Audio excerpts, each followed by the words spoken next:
Coming up on this edition of the newsfeed, keeping the Virginia Tech campus safe while students are away for spring break. Plus, information to stay safe during forest fire season. And a Roanoke restaurant features on America's Best Restaurants.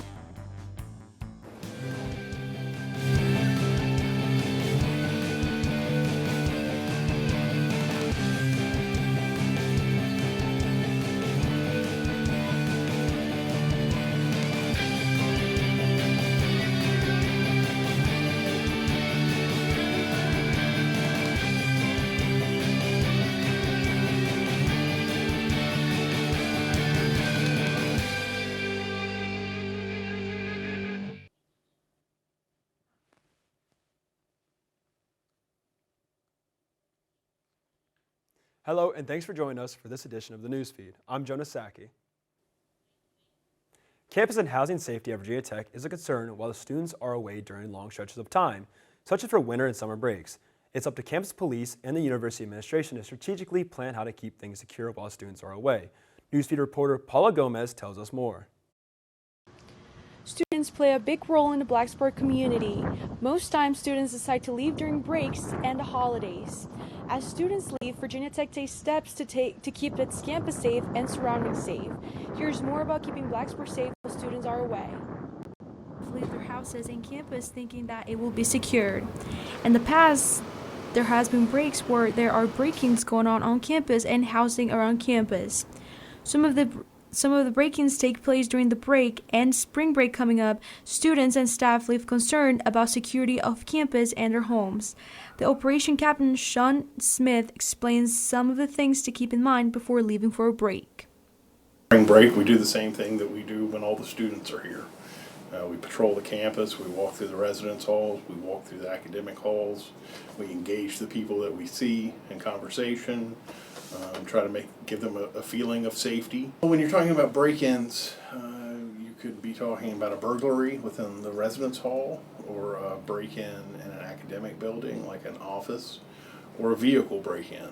And the way to prevent all of those, or the best way to prevent all of those, is the same, and that's to keep your doors locked and to keep your valuables out of sight. With recent lock upgrades in most of the residence halls being operated by Hookie Passport, those doors lock automatically when they're closed. Not only students leaving, but there are also students staying on campus during spring break. Those students face concerns for their own security. Some houses are usually unlocked with students going in and out during school year, but after some incidents, students are now taking more precautions, especially during the upcoming spring break. Considering the strategic location of Virginia Tech Police Department, Blacksburg Police is going to continue to do their best efforts to keep a close eye on campus and housing, as well as those who chose to stay on campus during break. Reporting from the newsfeed, I'm Paula Gomez. With spring around the corner, dry winds and dead vegetation serve as the perfect fuel for forest fires. As such, the Virginia Department of Forestry mandates its 4 p.m. burning law to prevent those fires from ever starting. The 4 burning p.m. law is in effect from February 15th to April 30th, which prohibits open burning after 4 o'clock in the evening.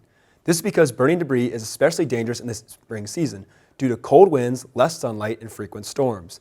To prevent wildfires during the season, the U.S. Department of Agriculture and Forestry enacts burn laws, regulates prescribed burns, and develops burn zones. The USDA works hard to keep the region informed about the fire safety and handles prescribed burns throughout the season. Those burns are the most eco-friendly, allowing fire-tolerant plant life to grow while dead plant life is cleared out. The number of farms across Virginia has plummeted in the past 5 years due to a multitude of rising issues. Economic, urbanization, and employment struggles continue to plague the farm community across the state, leading to many farms shutting down. The USDA recorded a loss of close to 4,300 farms across the Commonwealth since 2019. The increase in urbanization throughout the state has caused many farms to lose the acreage needed to keep them in business. Due to issues of rising supply costs, many farmers choose a short-term solution of selling their land to contractors in hopes of paying off their debt. Lack of labor continues to hurt farms since an overarching majority of farmers are beyond retirement age. Issues such as exceptionally low milk prices keep many farms from having new workers step in and continue running the operation. But a lot of these are also farms that doesn't have a clear transition plan. someone interested in coming back. And again, that leads to milk prices. If milk prices were favorable, you may have more people wanting to come back into it. Farming is not an easy business to be in. However, the commitment to their work and their support of their community is what keeps many local farms going. Through farmers markets and supporting agritourism, the community can continue helping and supporting local farms. Just ahead on the newsfeed, Blacksburg residents debate regarding building heights in the downtown area. And a Roanoke diner is featured on national television. That story and more after this break.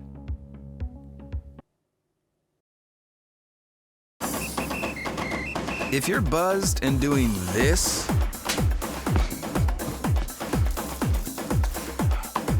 to make yourself feel okay to drive, ZWX.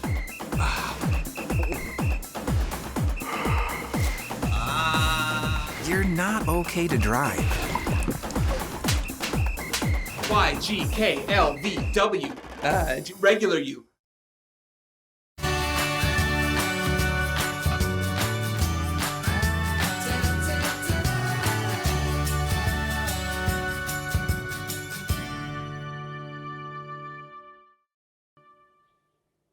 Welcome back to the newsfeed. I'm Jonas Sacchi. A controversy is building up in downtown Blacksburg. The town council is discussing a vote which would raise the building height in the Northwest zoning district from 60 feet to 74 feet. Newsfeed reporter Brooke Van Buren will tell us more on the town's plans and the locals' reactions. It's okay if downtown matures and changes over time. Blacksburg resident Joel Goodhart has been in this area for a while and sees the growth of the town as a positive. I think it's great to look back and cherish what Blacksburg was, but, you know, just like a kid, towns grow up. Now Blacksburg is making plans to continue developing. The town council is discussing increasing the building height limit of the downtown Northwest zoning district from 60 feet to a currently proposed 74 feet. The zoning district is from McDonald's on Turner Street to the Wendy's on Gilbert Street. Town Councilman Liam Watson plans to vote yes to the new limit.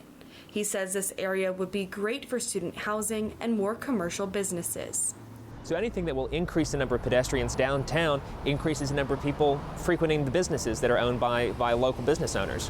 While some residents like Goodhart agree with Councilman Watson, some locals are upset with the possible construction. In an informal survey, a majority of people said they are not in favor of this height increase, listing reasons like blocking the view of the horizon or hindering the small town feel of Blacksburg. It breaks my heart too. I live on Progress Street, and this construction will likely break my view of the sunset. But by putting in several hundred more beds, that's several hundred more people who get to see that sunset. The proposed new height of 74 feet has gone back to Planning Commission before Town Council makes a vote. Councilman Watson says a vote could be coming as soon as April. Reporting in Blacksburg for the newsfeed, I'm Brooke Van Buren. Roanoke barbecue joint, Due South Barbecue, was nationally recognized for their authentic food. But this success didn't happen overnight. This past week, local NRV restaurant Due South Barbecue had the honor of being featured in the popular television series America's Best Restaurants.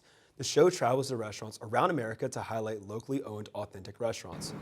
Owner Jack Group Singh is all smiles as he reveals his favorite part of this opportunity.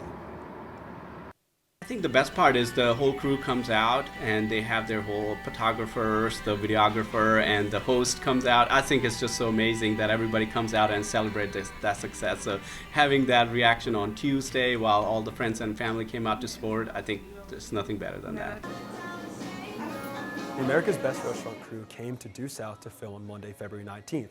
However, the process started over 6 months ago. It began with an ambassador from the show going into Due South to eat. The ambassador then nominated the restaurant, and more representatives were sent out to evaluate the food and its authenticity. Singh says this opportunity has brought tons of success and publicity that they are not taking for granted. As spring break approaches, businesses are not only bracing for an influx of customers, but also navigating staff challenges. The majority of the staff and customers at Heffern and 310 Rosemont are college students who will be away for the upcoming break from school. Newsfeed reporter Madison Show will tell us more about Heffern and 310 Rosemont's strategies to manage operations during this time. As spring break approaches, businesses are gearing up for a possible change in sales. However, for establishments with predominantly college student staff, managing operations during this period can pose challenges. With the staff being mainly college students, it's harder to schedule for spring break, but I make sure I have at least one other person on staff that is available to work with spring break with me. At 310 Rosemont, business will be a little bit slower with the target customers being gone for the week. Staffing can also be a struggle, but Madeline Nelson makes sure that that's not an issue by preparing her staff well ahead of time. With spring break approaching, businesses in Blacksburg are expecting a bit of a change in traffic and sales. Places such as 310 Rosemont are expecting a little bit of a slower week, while places such as Hefun is expecting about the same amount of traffic and sales, just with more locals instead of students. We will see that the manager at Hefun has her own set of staff that comes in for each break. Spring break's coming up. A lot of students are our customers, but they're leaving for break. So instead, a lot of townspeople are coming in, so our sales should be steady by then. And with our staff, even though our staff are mostly students, a lot of them stay during break anyways, and I also have other staff coming in during breaks as well, so I'm not worried about scheduling-wise. With spring break just around the corner, businesses are ensuring that they have smooth operations amid any staffing challenges. This is Madison Cho reporting. That will wrap up this edition of the Newsfeed. If you have a story idea for the Newsfeed, let us know. Send us an email at thenewsfeednrv@gmail.com, or you can connect with us on the Newsfeed on our socials.